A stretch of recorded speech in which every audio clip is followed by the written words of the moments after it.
Our story kicks off with two families going their separate ways. A boy and a girl are saying goodbye.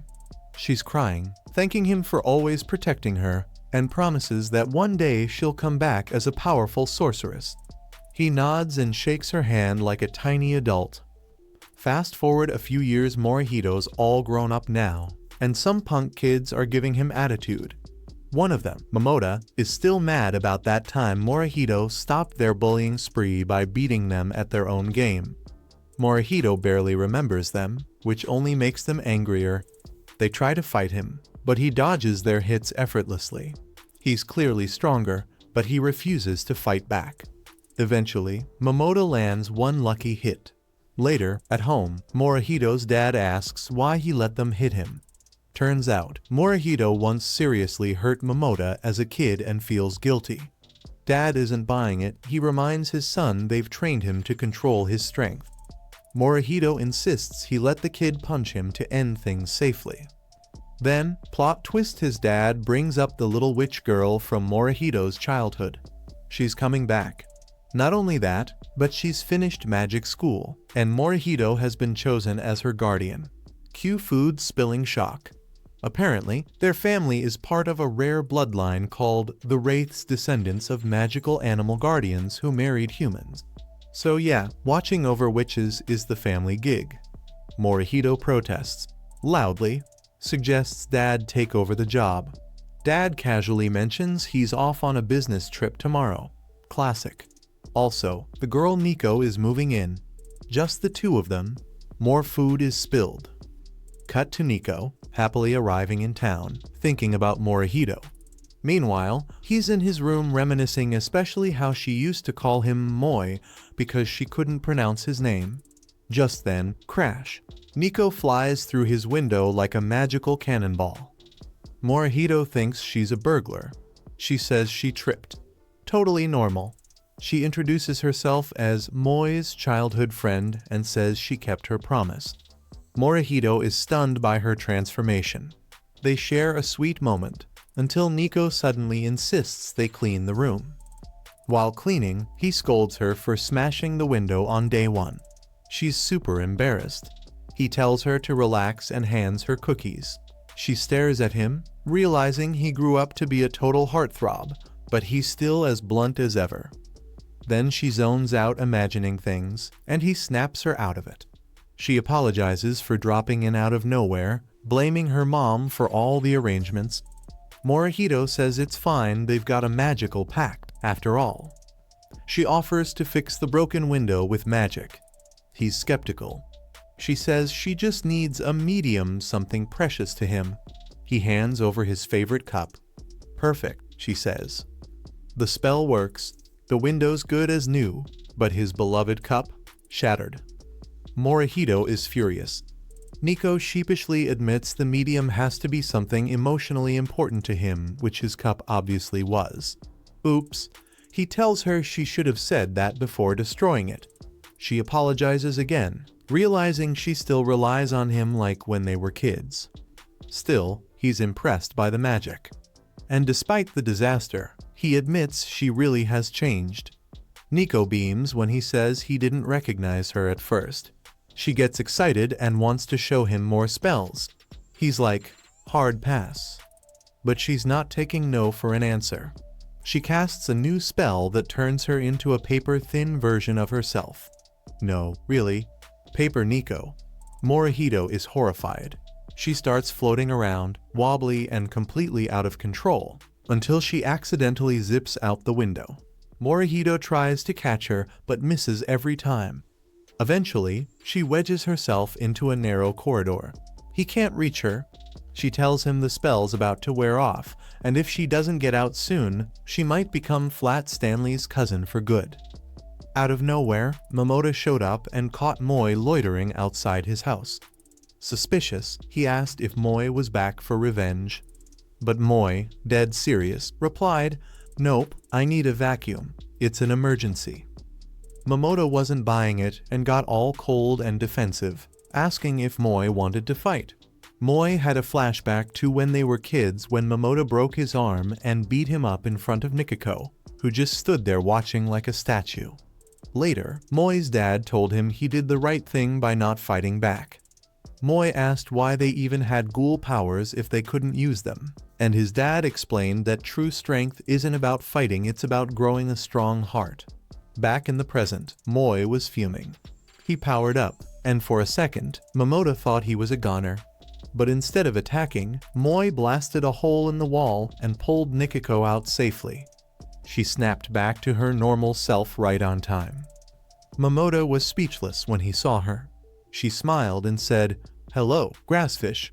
That nickname pushed him over the edge. He yelled at them to fix his wall or else. Nico said she could fix it, but she'd need something valuable from the wall's owner. Moi, being very helpful and a little mischievous, yanked out a strand of Momota's hair. Spell cast, wall fixed, and Momota was now bald and very confused. As they left, Nikiko apologized for everything and asked if using the hair was wrong. Moi shrugged and said they were even now. "Well, at least everything turned out fine," he added. "Time to go home." But Nikiko had one more request: shopping. She dragged Moi on a clothes spree, and by the end, he was buried under bags, groaning about his breaking arms. She teased, "Aren't you a strong ghoul?" Then she cast a spell to make everything light. Moi was amazed. "Your magic is awesome." As they walked, Moi wondered if Nikiko was ready to reveal she was a witch to the whole town. That would bring attention and danger. Nikiko clapped back. "You want me to hide forever?" She explained that witches had to help people. Plus, beginner spells like hers were wobbly, and using them around others would help her improve. Hiding would only lead her into dark magic territory. Moi agreed it was better she practice safely. She promised to be careful, and Moi smiled, thinking her dream of becoming a helpful witch was worth supporting. "Then I'll be your guardian," he said. "I've got your back." Nikiko was stunned. Guardian? She was already thinking about what to do if they started dating. Just then, a fire broke out in one of the towers. A woman cried for help. Nikiko grabbed her broom and got ready to go. Moi tried to stop her. Too many people around. Too risky. But Nikiko reminded him, helping people is what she does. She flew up, Moi joined in, and they worked together to save the woman. At one point, the woman tossed down some heavy stuff, and Moi almost dropped it all. Nikiko cast her lightness spell, and they pulled it off barely. The only problem? The spell made Moi a bit loopy. Turned out, the side effect was unexpected joy. The woman they saved was absolutely stunned. "How are you two flying like that?" Moi and Nikiko started explaining midair, but the spell wore off and they almost crashed again. Luckily, they landed safely and got cheered like heroes. The woman thanked them, and Nikiko realized they left her stuff behind. Whoops! Off they went to retrieve it. Later, they dragged themselves home, both completely wiped out. The bags now felt 10 times heavier. When Nikiko checked her spellbook, she discovered the weight spell had side effects. No wonder they both passed out the moment they got inside. Lying there groaning, they agreed this day had been a lot. At bedtime, Nikiko told Moi that their real journey would begin tomorrow and asked him to take care of her. Moi, flustered, told her to stop being weird and just go to sleep. She smiled and thanked him for being amazing today, especially for how he controlled his powers. He admitted he'd trained hard. Then a serious thought hit him. He remembered what his dad had said. Something terrible was going to happen to Nikiko within a year. Her dad had been a seer, after all. They didn't know what the disaster would be, only that it was coming. Moi realized Nikiko needed a guardian, not just for errands and shopping, but to survive whatever was ahead. As she looked at him warmly, he quietly promised himself that he'd protect her, no matter what. Arthur, once a tyrannical king who ruled the world with an iron fist, slaughtering enemies and nuking cities all for power, suddenly feels overwhelmed with guilt. Just as he starts to reflect on his atrocities, he drops dead from a heart attack. But before he can descend into the abyss, a mysterious voice offers him a second chance at life, warning him not to mess it up this time. Arthur opens his eyes to find himself in a completely new world. He's been reborn as a baby, His new parents, Reynold and Alice, are over the moon, speaking excitedly about their newborn son. Arthur, still processing his situation, can barely wrap his head around the fact that he's back to square one, trapped in a tiny baby body. He's helpless, can't speak, and involuntarily soils his diaper every few hours. It's a far cry from the almighty king he once was. But things get even weirder when he watches his father, Reynold, channel some kind of mystical energy into his fists and smash a boulder to pieces. Arthur's jaw drops. He's been through countless battles as a king, but this power is something he's never seen before. It's a huge feat, and Reynold is proud of himself. But his show-off moment goes wrong when a rock falls on his head. Alice rushes in, healing him with some sort of magic, warning Reynold to be more careful next time. Arthur is stunned again. Magic. That's a whole new level of weird. As the days pass, Arthur realizes that this world is much more dangerous than he thought. People carry weapons as a matter of survival, and Arthur knows he's going to need to learn how to fight if he ever wants to live freely again. But life as a baby isn't all bad. Arthur discovers the joys of peaceful sleep, something he never got to enjoy in his past life, where constant assassination attempts kept him on edge. Now, he can sleep without worrying about anyone trying to kill him in his sleep. Small victories, right? Months go by, and Arthur's limbs grow strong enough for him to move around on his own. He's not thrilled about being a baby, but he's starting to figure things out. One day, Arthur escapes his crib when Alice isn't looking and sneaks across the house, making it all the way to the library. There, he starts reading books about the world he's been born into. He learns that the continent he's on, Dickon, is divided into 3 kingdoms: a dwarf kingdom in vast cave cities, an elven kingdom in deep forests, and the human kingdom, where he now lives. Arthur also learns that the technology in this world is limited due to the existence of magic.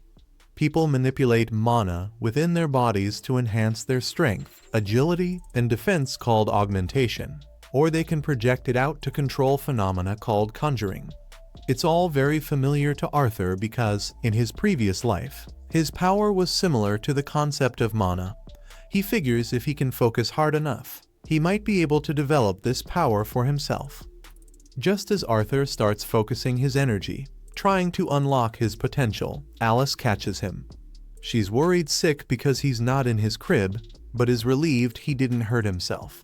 She doesn't seem to notice the magic forming inside him, but she does notice he pooped his diaper again, which is an ongoing issue. 2 years later, Alice is writing in her journal, thankful that Arthur is growing strong and healthy. But there's a problem. Arthur still hasn't smiled. She's starting to get concerned. Just then, she looks outside and sees Reynold giving Arthur sword lessons. Alice, of course, flips out. She's not about to let a 2-year-old swing a dangerous weapon around. Arthur, on the other hand, is learning that it's best to stay on Alice's good side to avoid getting into trouble. He's starting to understand that, while his life as a baby is limiting, he's much safer here than in his previous life as a tyrant. To take his mind off things, Alice decides to take Arthur into town for a little outing. Arthur's excited. It's his chance to gather more information about this strange world, how the weapons look, how magic works, and what kind of people live here. He even gets to see a mage casting fire magic in person. It's an exciting day, and Arthur absorbs everything he can. By the end of the day, though, Arthur is exhausted. His baby body just can't keep up with all the action, and Alice, seeing this, decides it's time for a nap. Arthur got the short end of the stick in life, dropped into the world like a player without a starter kit, forced to grow up in an orphanage, missing out on all the love a kid should get. So, being reborn into this new world with parents like Reynold and Alice is a nice change of pace. It's not perfect, but at least he's got a shot at real care this time. One evening, Arthur falls asleep on Alice's shoulder, and she carries him to his crib, talking about how proud she is of him. She's noticed how he sneaks out of bed to read books, how excited he gets when he sees the outside world, and she figures he must have inherited his adventurous spirit from Reynold. Alice wants Arthur to live peacefully, but she knows one day he'll probably want to explore the world on his own, and she'll support him no matter what. The next day, Arthur watches Reynold practice magic outside. Reynold shows off his ability to make rocks float, which seems impressive until Arthur realizes it's pretty basic. Reynold's strength lies in augmentation, using magic to enhance his own body, not conjuring like Arthur thought. Inspired by his father, Arthur tries to train, but just as he's about to climb down, Alice swoops in to tell him it's nap time. Arthur can't speak yet, so he starts whining. But Alice is firm, no reading today, just sleep. Little does she know, Arthur has mastered the art of pouting as a weapon. His baby cuteness wins again, and she lets him have his book. Alone, Arthur practices with his mana, which he's gotten pretty good at over the last couple of years. With just a little more focus, he figures he'll be able to cast his first spell. But things go way too well, and he accidentally blows up the house. Alice and Reynold, thankfully, were outside when it happened, but Reynold's back gets badly burned in the process.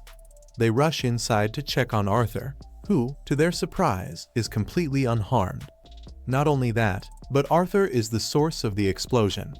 At barely 3 years old, this level of magic shouldn't be possible. Yet, here he is looking proud like a little wizard in training. Unfortunately, Arthur forgets that the house is crumbling around him. When 2 beams fall toward him, he tries to run, but his baby legs fail him. Just as he's about to be squashed, Reynold and Alice rush in to save him. This is the first time anyone has ever risked their life for Arthur, and the experience leaves him stunned. Seeing Alice crying out of relief, Arthur starts crying too. He's still not used to this whole being cared for thing. And that's how episode 1 ends. Stick around for the next part.